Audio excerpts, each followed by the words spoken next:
Ben ritrovati con l'informazione flash di New Sicilia, questi i principali titoli della mattina. La Corte d'Appello ha rinviato al 15 settembre prossimo l'udienza che riguarda Roberto Barbagallo, ex sindaco di Acireale, condannato in primo grado ad 1 anno e 4 mesi.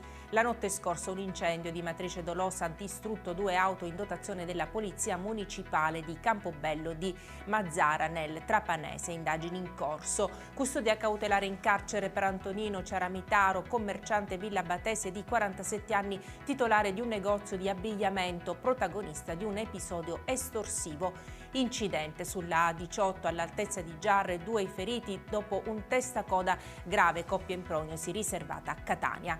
Grave carenza di personale è la denuncia del sindacato Nursind catanese nel reparto di pediatria al Garibaldi di Catania. E con questa notizia per adesso è tutto, grazie per averci seguito e arrivederci.